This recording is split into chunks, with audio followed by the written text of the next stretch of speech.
Como um filme condenado à fogueira se tornou um clássico imortal, uma história de rejeição, coragem e segredos de bastidores. Tudo começou de uma forma estranha e pessoal, longe dos holofotes de Hollywood. Imagine a cena. Um balcão de check-in de uma companhia aérea. Uma funcionária, sem motivo aparente, ataca verbalmente a escritora Eleanor Bergstein. O ataque foi feroz, como se Eleanor estivesse tentando cometer um crime, tentando escapar com algo ilícito na bagagem. Aquele momento de tensão no aeroporto era, na verdade, um prenúncio. Eleanor passaria a vida inteira lutando contra pessoas que agiam como aquela funcionária. Gente tentando impedi-la, acusá-la e bloquear seu caminho. Mas ela não sabia que a maior batalha de sua vida ainda estava por vir e envolveria rolos de filme, segredos obscuros e uma dança que mudaria o mundo. Voltamos a 1987. O clima nos bastidores do que viria a ser Dirty Dancing, Ritmo Quente, era de pânico absoluto. Um grande produtor de Hollywood fez uma sugestão que hoje parece insanidade. Ele propôs queimar os negativos do filme. Sim, colocar fogo na obra. O objetivo? Receber o dinheiro do seguro, pois, na visão dele, isso daria mais lucro do que lançar o filme nos cinemas. O motivo de tanto medo era uma única cena. Uma cena que mostrava algo que a América puritana não estava pronta para encarar. Os patrocinadores nacionais ameaçaram retirar cada centavo de financiamento. Os executivos do estúdio tremiam nas bases, mas Eleanor Bergstein disse não. Ela se recusou a cortar a cena. Essa teimosia custou milhões em publicidade e quase matou o filme antes mesmo de ele nascer. Décadas depois, essa mesma cena, que quase destruiu tudo, é usada em escolas e workshops por todo o país como exemplo de narrativa corajosa. O que a tornava tão perigosa? A resposta revela que Dirty Dancing nunca foi apenas uma história de amor de verão. Para entender a coragem do filme, precisamos entender a mulher por trás dele. Eleanor Bergstein não inventou a personagem Baby do nada. Ela era a Baby. Até os 22 anos, sua própria família a chamava por esse apelido. Ele a seguiu pelas ruas barulhentas do Brooklyn e, mais importante, durante os longos verões que passava no hotel Grossingers, nas montanhas Catskills. Aqueles verões não eram apenas férias. Eram um campo de treinamento secreto.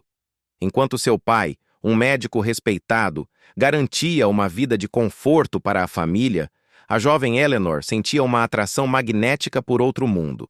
Ela escapava para os concursos locais de mambo. Ela dançava com tanta paixão que ganhou o apelido de Rainha do Mambo Adolescente. Mas o que realmente marcou sua alma foi o contraste. De um lado, o luxo dos hóspedes, do outro, o suor e a luta dos dançarinos e funcionários que trabalhavam horas a fio por trocados. Eleanor via como o privilégio e a dificuldade podiam se encontrar na mesma pista de dança. Anos depois, ela derramaria tudo isso na personagem de Baby Houseman. O apelido, o verão, a emoção proibida e aquela mistura agridoce de crescer enquanto um mundo antigo desaparecia. A luta de Eleanor para contar essa história nasceu de uma mágoa profunda. Em 1980, anos antes de Dirty Dancing, ela escreveu o roteiro para o filme It's My Turn. Esta é minha vez. Ela havia criado uma cena de dança íntima, terna e ousada. Mas, para seu choque, os produtores cortaram a cena sem pensar duas vezes. Aquilo a devastou.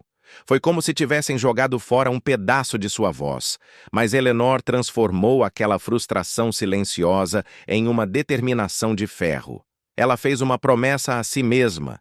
Se não a deixassem mostrar a dança que ela amava, ela escreveria uma história inteira onde a dança fosse a protagonista.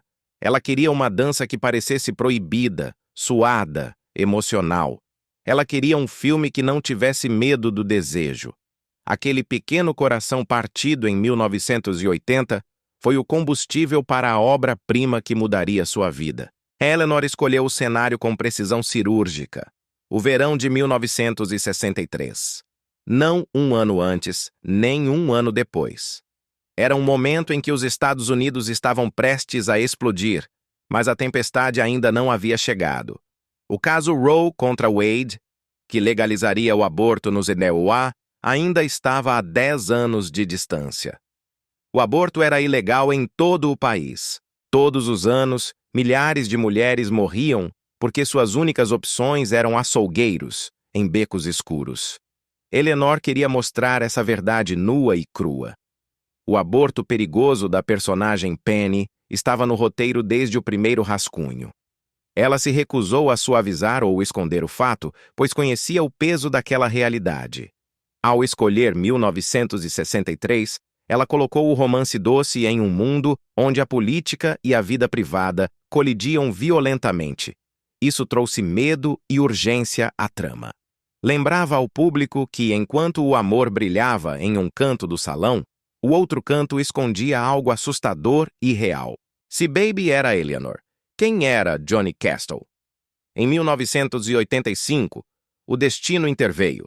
Eleanor conheceu Michael Terrace, um instrutor de dança cuja vida parecia estar esperando para ser contada.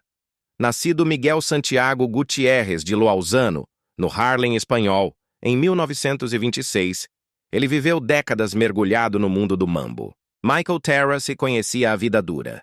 Ele falava sobre os dançarinos que flutuavam entre os hóspedes ricos dos resorts e a realidade áspera da classe trabalhadora. Ele havia dançado no lendário Palladium e no Radio City Music Hall. Suas conversas com Eleanor ajudaram a esculpir Johnny Castle. A ambição de Johnny, suas tentações, sua disciplina rígida, tudo veio de homens como Terrace. Johnny se tornou o símbolo de alguém tentando subir na vida, saindo dos fundos de um hotel em direção a algo maior, mesmo que a escalada fosse íngreme e incerta. Mesmo com um roteiro tão poderoso, o filme quase nunca aconteceu. Em 1984, a MGM ouviu a proposta e aceitou o roteiro. Parecia o fim da luta. Mas então, uma nova diretoria assumiu o estúdio e o roteiro foi jogado na gaveta do esquecimento, intocado. Em novembro de 1985, Eleanor terminou a versão final, mas ninguém queria saber. A história poderia ter morrido ali se Linda Gottlieb não tivesse resgatado o projeto do lixo. A Vestron Pictures, um estúdio pequeno, ofereceu apenas $6 milhões para fazer o filme. Era uma quantia irrisória, mal dava para respirar. As filmagens foram um teste de sobrevivência. Duraram apenas 43 dias. O calor era tão infernal que membros do elenco desmaiavam e precisavam de atendimento médico. De repente, o tempo virou e fez um frio terrível, obrigando a equipe a correr ainda mais. Tudo parecia dar errado. E houve ainda o quase desastre do elenco. Billy Zane, com apenas 20 anos na época, fez o teste com Jennifer Grey em 1986. O resultado? Um desastre. As cenas ficaram mornas, distantes. Os produtores não sentiram nenhuma faísca. Ele parecia jovem demais para carregar o peso de Johnny Castle. Se Billy tivesse ficado com o papel, a magia teria escorrido pelos dedos e o filme teria sido esquecido.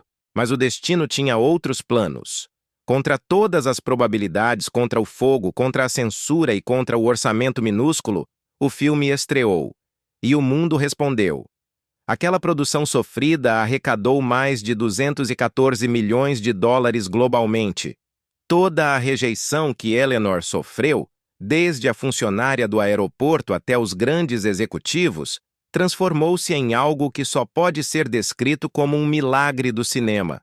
Entre egos feridos, orçamentos miseráveis e o risco de morte por hipotermia, como a química do casal principal nasceu da dor. Se o roteiro de Dirty Dancing sobreviveu às ameaças de ser queimado, a batalha para encontrar quem daria vida a Johnny e Baby foi ainda mais arriscada. O filme esteve literalmente pendurado por um fio. Imagine um mundo onde Johnny Castle não fosse Patrick Swayze. Esse mundo quase existiu. Val Kilmer, na época um astro em ascensão, foi a primeira opção. Ele leu o roteiro e disse um sonoro não, chamando a história de leve demais para o seu talento. Benício Del Toro também foi cogitado, Mas a peça simplesmente não encaixava no quebra-cabeça. Sem o dançarino certo, sem aquela conexão elétrica, não haveria filme. Jennifer Grey entrou na sala de testes silenciosamente. Curiosamente, ela ganhou o papel de Baby antes mesmo de dar o primeiro passo de dança. O diretor Emile Ardolino não viu apenas uma atriz, viu sua incerteza, sua vulnerabilidade e um calor humano genuíno. Ele sabia, ela era perfeita. Mas havia um momento de fragilidade ali que as câmeras quase não captaram. Foi o pai de Jennifer quem a empurrou para dentro daquela sala. Antes de entrar, ela se virou e sussurrou: "Me deseje sorte, papai." Aquelas palavras simples carregavam um peso enorme. Jennifer nunca havia treinado para um papel assim. Ela teve que tomar meses de aulas intensivas para se mover com a confiança que a história exigia. Foi essa honestidade brutal, o medo real de não ser boa o suficiente, que tornou Baby inesquecível. Do outro lado, Patrick Swayze, aos 34 anos, estava relutante. Ele já havia dançado em filmes anteriores e tinha pavor de ficar marcado, de se repetir. Ele achava o roteiro pouco dramático e quase virou as costas para o projeto. Foi sua esposa quem viu o que ele não conseguia enxergar e insistiu para que ele olhasse novamente. Mas o maior obstáculo não era o roteiro, era o passado. Jennifer Grey hesitou profundamente ao saber que contracenaria com Swayze. Eles haviam trabalhado juntos em Amanhecer Violento, Red Dawn, em 1984, e a experiência fora traumática para ela. Ela o achava intenso demais, esmagador. A tensão entre os dois era palpável. Os primeiros testes foram difíceis, cheios de farpas. Mais tarde, os produtores tiveram que forçar os dois a assistirem aos seus próprios testes de tela para provar um ponto. Aquela raiva, aquele atrito, estava criando uma química explosiva. A fricção entre eles se transformou em algo vivo, complexo. O coração do filme batia no ritmo dessa relação de amor e ódio. Enquanto os atores lutavam com seus sentimentos, a produção lutava contra a realidade. O orçamento era de apenas US$ 6 milhões, uma quantia irrisória em 1986, quando filmes comuns custavam o dobro disso. A equipe teve que ser criativa até o limite da miséria. Os figurinos vieram de brechós e lojas de segunda mão. O cronograma era insano. Todo o filme, incluindo os ensaios de dança, tinha que ser concluído em menos de 3 meses. As filmagens reais duraram apenas 43 dias. Patrick e Jennifer tiveram apenas 2 semanas para aprender todas as coreografias. Cada erro custava dinheiro que eles não tinham. O desastre parecia iminente. Memorandos internos do estúdio em 1986 chamavam o projeto de uma tragédia anunciada. Após o primeiro corte bruto em 1987, o produtor Aaron Russo fez aquela sugestão macabra novamente: queimar o negativo e pegar o dinheiro do seguro. A equipe se sentiu esmagada, mas continuou. Eles não podiam abandonar o barco agora. E como se não bastasse, a natureza se revoltou. As filmagens começaram em Mountain Lake Lodge em setembro, e a chuva caiu por dias a fio, causando inundações. Quando o sol finalmente voltou, o outono já havia chegado e as folhas das árvores estavam caindo e mudando de cor. A equipe de cenografia teve que pintar, folha por folha, as árvores de verde com spray para que o filme ainda parecesse se passar no verão. Até o título foi uma batalha.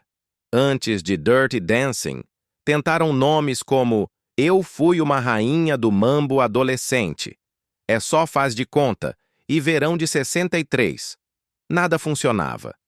O nome final soava sujo e vulgar para a autora Eleanor Bergstein no início, mas acabou ficando. A cena mais icônica do filme esconde o momento mais doloroso da produção. A famosa cena do treino de levantamento no lago foi filmada em outubro de 1986. A água em Mountain Lake, Virgínia, não tinha nada de romântica. Estava a cerca de 4 graus, 40 graus. Era o tipo de frio que parece facas cortando a pele. Mas o roteiro dizia verão, então eles tinham que fingir. Patrick Swayze e Jennifer Grey entraram naquela água gélida repetidas vezes. Eles tinham que fazer o levantamento parecer leve, brincalhão e sensual, enquanto seus corpos estavam, literalmente, ficando dormentes. Swayze escreveu mais tarde que a água era horrivelmente e hipotermicamente fria. Seus lábios ficaram azuis, seus dentes batiam incontrolavelmente. E, no entanto, o diretor gritava para que segurassem a pose e sorrissem. Por trás daquela água azul bonita na tela, havia duas pessoas lutando para não desmaiar de dor. O frio não foi apenas um incômodo passageiro. Ele cobrou um preço brutal. Jennifer Grey pagou primeiro. Após horas naquela água, a 4 páginas, tentando ser a baby risonha e apaixonada, seu corpo entrou em colapso. Ela tremia tanto que mal conseguia ficar em pé. Assim que as câmeras pararam, ela foi levada às pressas para um hospital local. O diagnóstico: hipotermia. Sua temperatura corporal estava perigosamente baixa. Os médicos a envolveram em cobertores térmicos e monitoraram seus sinais vitais para evitar que ela escorregasse para o coma ou algo pior.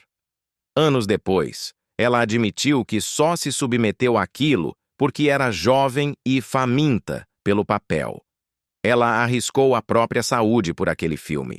Patrick Swayze carregava um perigo diferente para dentro daquele lago. Seu joelho esquerdo era uma bomba relógio. Anos antes, uma lesão grave jogando futebol americano, seguida de uma infecção dentária que resultou em uma infecção generalizada, estafilococcus, quase lhe custou a perna. Os médicos chegaram a avisar que ele poderia sofrer uma amputação em questão de dias, pois foi essa mesma perna, marcada pela dor e pelo trauma, que você vê no filme sustentando o peso de Jennifer Grey, girando, equilibrando e pisando com graça. Cada movimento de Johnny Castle naquela água gelada era um desafio à medicina e uma prova de resistência humana.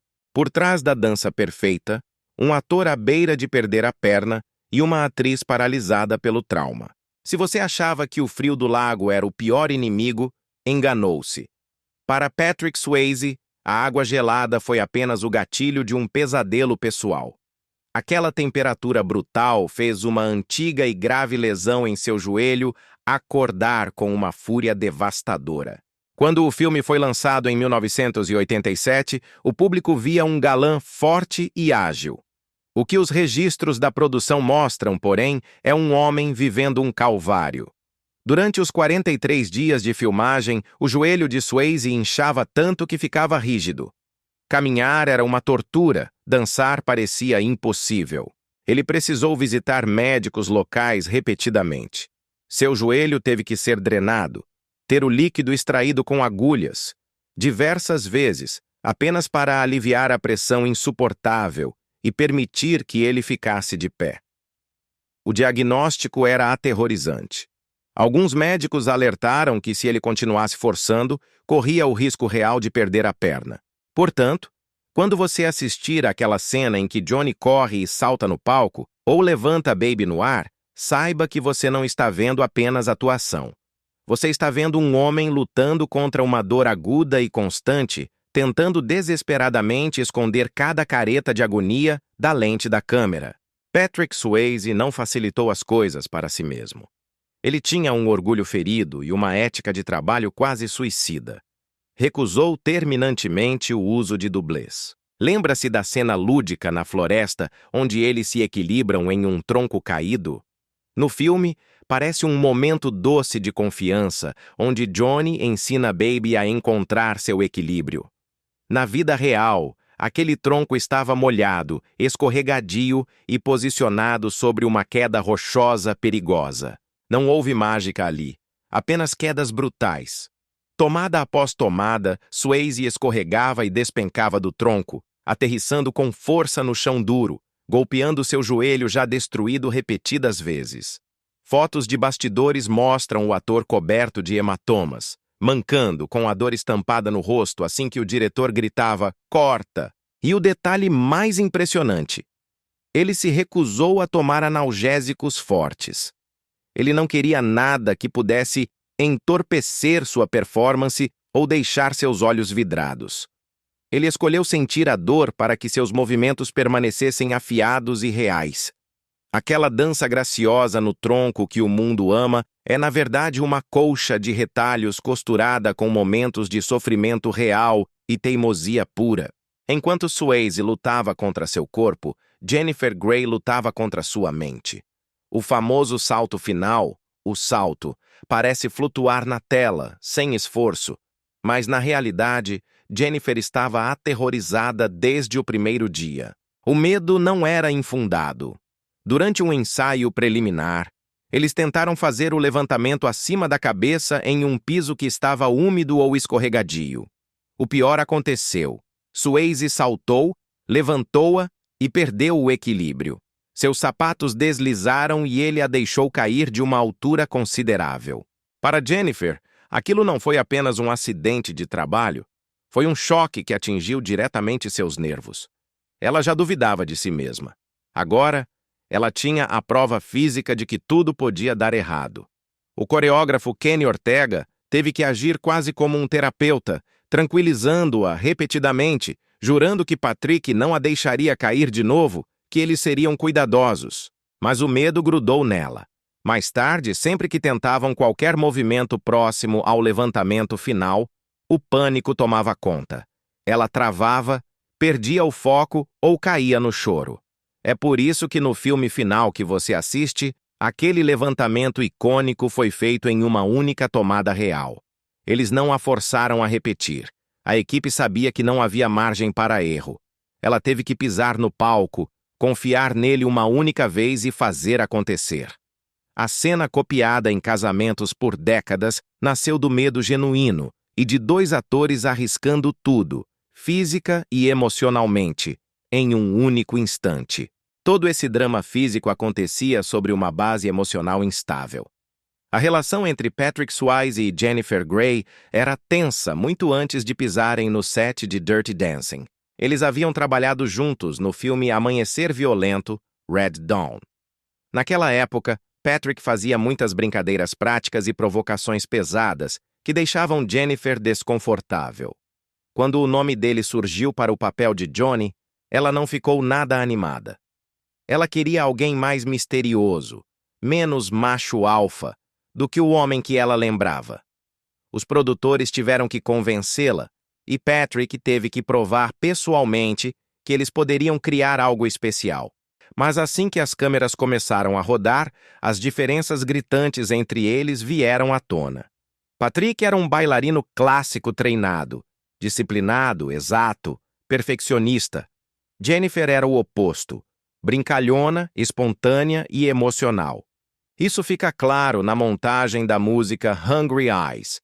Swayze queria cada passo limpo, cada toque no lugar certo. Grey, por outro lado, começava a rir quando estava nervosa ou cansada. Ele ficava visivelmente frustrado, e essa frustração nem sempre ficava escondida. Jennifer admitiu mais tarde que o perfeccionismo dele colidia violentamente com o estilo dela. O que ele via como foco, ela sentia como uma pressão esmagadora. Essa tensão o seguiu durante toda a filmagem. Afetava como eles falavam fora das câmeras e, às vezes, atrasava o trabalho com discussões e olhares afiados. Mas, de uma forma estranha e milagrosa, esses conflitos alimentaram a história. A fricção real entre os atores tornou a paixão na tela mais crível. Um dia, essa tensão se transformou em uma das cenas mais amadas do cinema, totalmente por acidente. Lembra-se do momento em que Johnny passa a mão pelo braço de Baby e ela não consegue parar de rir? Aquilo não estava no roteiro. Jennifer Grey realmente sentia cócegas. Cada vez que tentavam a tomada, ela explodia em gargalhadas incontroláveis. Isso aconteceu cerca de 20 vezes. Eles estavam filmando em um galpão de metal gelado, de manhã cedo. Todos estavam exaustos. Patrick Swayze só queria terminar a cena e ir para casa. A expressão dele naquela cena, a revirada de olhos, o maxilar travado de impaciência, não é atuação. é irritação real e pura. Kenny Ortega contou depois que passou a manhã inteira tentando manter a paz, acalmando a fúria de Swayze enquanto gentilmente pedia para Gray se concentrar. O diretor, Emile Ardolino, estava pronto para jogar a cena no lixo. Eles estavam ficando sem tempo e sem película de filme, mas ao rever as imagens, perceberam que aquele momento de falha humana, de irritação e riso nervoso, era mais verdadeiro do que qualquer coisa que poderiam ter ensaiado. Foi a imperfeição que tornou o amor deles real. Como a irritação real virou romance e a luta para manter uma verdade dolorosa na tela. Se no set o clima era de guerra fria e exaustão, na sala de edição, semanas depois, algo surpreendente aconteceu. Os editores olharam para aquelas cenas fracassadas. Os momentos em que Jennifer Grey ria sem parar e Patrick Swayze revirava os olhos de impaciência. E não viram erros. Eles viram ouro puro. Aquela risada era crua, humana. A irritação de Swayze era honesta. Na tela, não pareciam dois atores fingindo. Pareciam duas pessoas reais tentando desesperadamente se entender. A produtora Linda Gottlieb lembrou que existia, sim, uma versão limpa da cena, onde Jennifer não ria e tudo saía perfeito. Mas os editores bateram o pé. A versão bagunçada, cheia de risinhos nervosos, era infinitamente melhor. O diretor Emile Ardolino concordou. Aquela única escolha transformou um momento que quase foi cortado em uma das cenas mais lembradas da história do cinema. No meio desse fogo cruzado estava Kenny Ortega. Ele foi contratado como coreógrafo, mas acabou se tornando um terapeuta de emergência. Ele era a ponte invisível entre duas personalidades fortes que colidiam o tempo todo. Ortega confessou mais tarde que passava tanto tempo gerenciando sentimentos quanto desenhando passos de dança. Quando Swayze estava prestes a explodir de frustração, Kenny o puxava para um canto, acalmava seus nervos e o lembrava do quadro geral. Quando Jennifer se sentia pequena, oprimida pela perfeição do parceiro, Kenny a levava para o lado, ajudando-a a desbloquear a emoção sem deixá-la desmoronar. Houve uma manhã, naquele prédio gelado, em que os dois astros estavam no limite do abismo. Swayze só queria ir para casa. Gray não conseguia parar de sair do personagem. Ortega se colocou fisicamente entre eles, garantindo que não desistissem um do outro. E nem do filme. Seu trabalho invisível para o público foi a cola que manteve tudo unido. Anos mais tarde, Patrick Swayze admitiu uma verdade difícil. Aquele atrito constante foi, na verdade, um presente para o filme. A tensão real entre os atores espelhava perfeitamente a relação entre Johnny e Baby. Ele era o profissional durão, disciplinado, que subiu na vida com suor e calos. Ela era a garota inocente, destreinada, insegura e facilmente assustada. Swayze percebeu que sua frustração genuína com os risos dela ajudou a criar a sensação de que aquelas duas pessoas vinham de mundos opostos. Esse contraste fez a química parecer elétrica. Jennifer Grey via de outra forma. Para ela, a intensidade dele era difícil de suportar. Mas quando você os vê na tela, o que sente não é um amor suave. É um choque. É uma energia imperfeita e carregada. E foi isso que manteve o filme vivo por décadas. Enquanto a guerra emocional acontecia na pista de dança, uma batalha muito mais perigosa estava sendo travada em escritórios luxuosos, longe das câmeras. O centro da disputa era o enredo do aborto. No filme, Penny, a parceira de dança de Johnny, engravida e recorre a um aborto ilegal porque não tem opções seguras. A forma como o filme retratava a dor e o perigo dela era chocante para o final dos anos 80, embora a história se passasse em 1963. O pânico se instalou entre os executivos e patrocinadores. Grandes marcas de comida ameaçaram retirar todo o financiamento se a subtrama do aborto permanecesse no corte final. Eles queriam um romance de dança simples, leve e seguro. Em vez disso, o filme mostrava uma mulher gritando de agonia em uma mesa dobrável, após pagar por um procedimento de fundo de quintal, feito com uma faca suja. A pressão era esmagadora. Mais uma vez, surgiu aquela sugestão sombria de um produtor queimar os negativos do filme e pegar o dinheiro do seguro para evitar o escândalo. Mas a roteirista Eleanor Bergstein se recusou a recuar 1 milímetro. Ela sabia que, se cortasse aquela cena, arrancaria o coração do filme. Ela escolheu 1963 de propósito.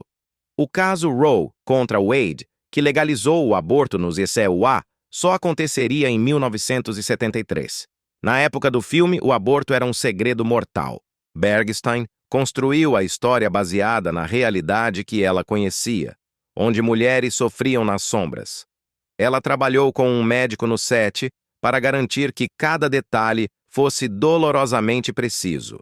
A menção à faca suja e à mesa dobrável não estava lá para chocar de graça. Estava lá para que o público entendesse o risco que as mulheres corriam antes de terem opções legais. Ela pesquisou até o custo. $250. Na moeda de hoje, seria uma fortuna para uma dançarina trabalhadora. A dor de Penny foi baseada em casos médicos reais daquela era. Bergstein sabia que, se o filme fingisse que isso não existia, a história se tornaria oca e falsa. No meio de todo esse caos político e pessoal, houve um momento de silêncio absoluto. A cena em que Baby está sozinha no quarto, vestindo apenas o sutiã, movendo-se lentamente para uma música que só ela sente.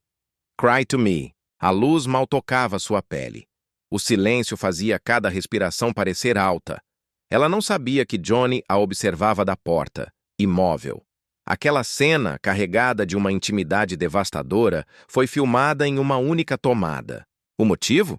Tanto Jennifer Grey quanto Patrick Swayze estavam tão destruídos física e emocionalmente pelas cenas anteriores que não tinham energia para repetir. E foi essa exaustão profunda que deu ao momento uma borda crua, uma vulnerabilidade que nenhuma atuação ensaiada conseguiria replicar. Eles estavam cansados, estavam expostos, e a câmera capturou tudo. O momento em que o medo virou arte, uma frase odiada virou hino e um fracasso anunciado conquistou o mundo. Enquanto as câmeras rodavam naquelas cenas íntimas, o diretor Emile Ardolino percebeu algo que não estava no roteiro. Ele viu Jennifer Grey mudando bem ali, na frente das lentes. Ela deixava de ser uma menina protegida para se tornar uma mulher corajosa e segura de si. Ardolino manteve essas filmagens porque elas transpiravam honestidade. Anos depois, quando uma cena deletada finalmente apareceu na edição de 25 anos, os fãs sentiram um arrepio. A cena revelava uma profundidade entre Johnny e Baby que parecia privada demais, real demais. Era como se o público estivesse vendo um segredo que o filme havia guardado por décadas. A ligação entre eles ia muito além da atração física. Era alma encontrando alma. Então, a história caminhou para o seu clímax, o levantamento final. Aquele momento que todos lembram com carinho veio carregado de um terror genuíno. A verdade é assustadora. Aquele salto nunca funcionou nos ensaios, nem uma única vez. Jennifer Grey, traumatizada pelos erros anteriores, recusou-se terminantemente a praticar o movimento novamente. Ela tinha medo de se machucar gravemente. Patrick Swayze, treinado e confiante, implorou por mais uma tentativa, mas ela disse não. A decisão foi drástica. Eles fariam o salto apenas quando as câmeras estivessem rodando, sem rede de segurança. Foram apenas 2 tomadas. Só isso. O risco pairava pesado no ar quando ela correu em direção a ele. E foi justamente aquela confiança não planejada, aquele desespero do momento, que fez a cena vibrar. Swayze acertou. Ele a ergueu sobre a cabeça com braços firmes como rocha, enquanto a música subia ao fundo. Anos mais tarde, Jennifer Grey confessou que ainda chorava ao assistir àquela cena, especialmente após a morte de Patrick em 2009. A cena parece perigosa porque era perigosa. É um daqueles momentos raros em que o cinema captura algo real simplesmente porque 2 atores foram corajosos o suficiente para arriscar tudo na frente do mundo. Houve também a frase que se tornou maior que o próprio filme: Nobody puts baby in a corner. Ninguém deixa a baby de lado, no canto. A ironia? Patrick Swayze detestava essa fala. Ele disse à roteirista Eleanor Bergstein que a frase soava brega, ridícula. Ele implorou para que ela a removesse, acreditando que aquilo arruinaria a cena. Mas Eleanor manteve sua posição. Quando ele finalmente disse a frase no set, não esperava nada. Em vez disso, o mundo a abraçou. A frase apareceu em camisetas, pôsteres e piadas, tornando-se uma das citações mais famosas da história do cinema. Com o tempo, Swayze fez as pazes com ela. Durante sua dolorosa batalha contra o câncer, ele chegou a usar a frase como um mantra de força. Aquilo que ele um dia desprezou havia se tornado um símbolo de sua própria resistência. As surpresas no set não pararam por aí. Em uma tomada, Swayze se jogou de joelhos e deslizou pelo chão em direção a Baby, quase colidindo com Jennifer Grey. Ninguém previu aquilo. Não foi planejado, não foi ensaiado. Veio do instinto puro. A reação assustada de Jennifer foi real, e seu suspiro de surpresa entrou no filme. A equipe prendeu a respiração, pois aquele deslize poderia ter dado muito errado, mas ficou tão elétrico que o diretor o manteve. Aquela energia selvagem ajudou a definir Johnny, dando-lhe uma humanidade bruta e não polida. Outro momento clássico, a frase da melancia. Eu carreguei uma melancia, nasceu de um erro. Jennifer estava nervosa durante o ensaio e soltou a frase sem querer. Todos riram. Mas Eleanor Bergstein decidiu mantê-la porque capturava perfeitamente o charme desajeitado de Baby. A melancia acabou se tornando o símbolo da inocência da personagem e de como ela tropeçava em novas experiências. Jennifer Grey nunca imaginou que seu nervosismo se tornaria imortal. Quando o filme finalmente chegou aos cinemas em 21 de agosto de 1987, as expectativas eram nulas. Apenas 60 salas exibiram a estreia e o estúdio mal fez publicidade. Os executivos assumiram que Dirty Dancing desapareceria em uma semana. Mas aconteceu o oposto. O público conversava, indicava para amigos, e aquele zumbido pequeno virou um estrondo. Logo, os cinemas estavam lotados.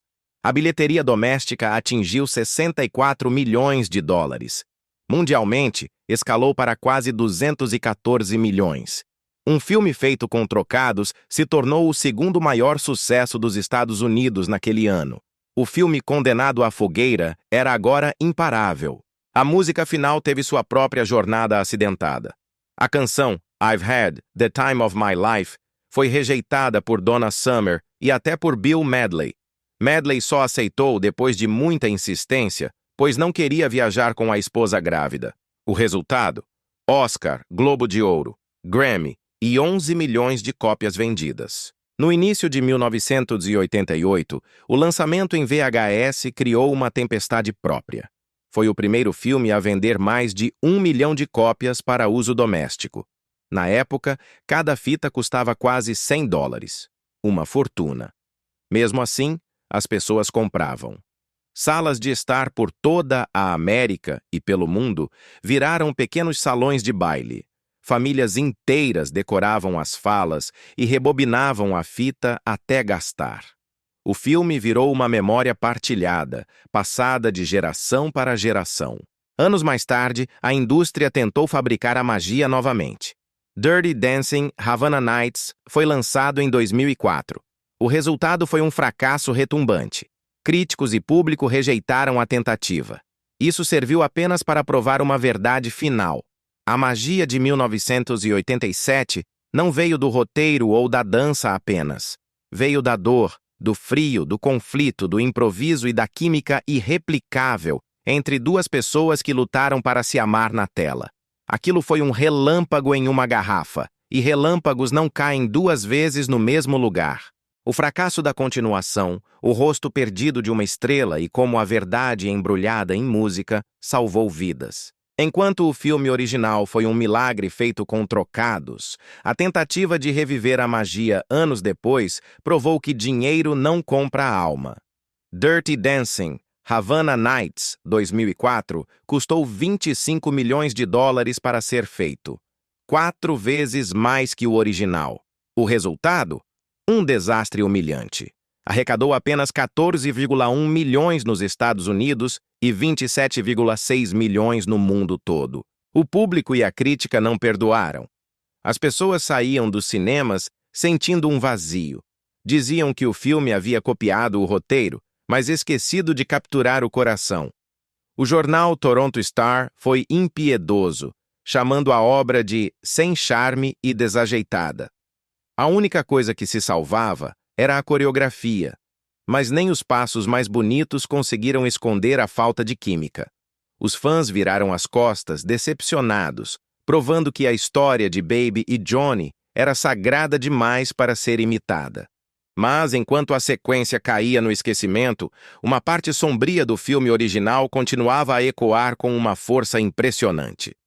Estamos falando da história de Penny e seu aborto ilegal. Lembre-se, em 1963, muito antes da decisão Roe contra Wade legalizar o aborto nos USA, o procedimento era um crime. No filme, custava $250 e quase custou a vida da personagem. A roteirista Eleanor Bergstein nunca se arrependeu de ter lutado contra os patrocinadores para manter essa cena. Ela queria que o mundo visse o que as mulheres enfrentavam quando a lei lhes virava as costas. Naquelas décadas, milhares de mulheres morriam ou ficavam mutiladas em hospitais após procedimentos inseguros. A filosofia de Bergstein era simples e profunda.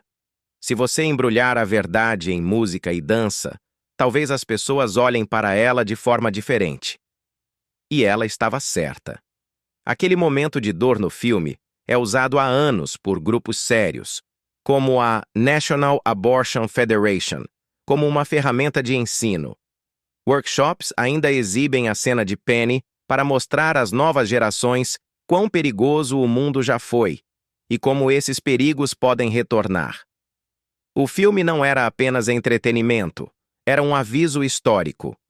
O legado físico do filme também deixou cicatrizes profundas, algumas visíveis até hoje. Aquele lago congelante onde filmaram o levantamento não causou apenas tremores e lábios roxos. O frio foi tão agressivo que Jennifer Grey sofreu hipotermia severa.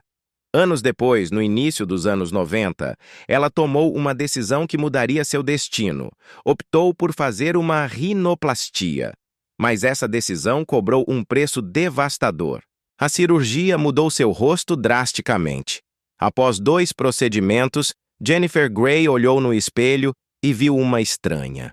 O rosto que o mundo aprendeu a amar, com aquele nariz característico que dava a Baby seu charme único, havia desaparecido. A mudança foi tão radical que diretores de elenco, amigos e até fotógrafos em tapetes vermelhos passavam direto por ela, sem reconhecer quem ela era. Em um momento de partir o coração, ela confessou que foi o pior erro de sua vida. A característica que a tornava memorável se foi, e com ela, a carreira meteórica que parecia garantida. Ela entrou na sala de cirurgia como uma celebridade mundial e saiu como uma anônima. Sua identidade foi apagada pela busca de corrigir uma marca deixada pelo filme. O lago e o famoso salto continuam fazendo vítimas até hoje, mas agora são os fãs que pagam o preço. Aquele movimento gracioso na tela esconde um perigo real.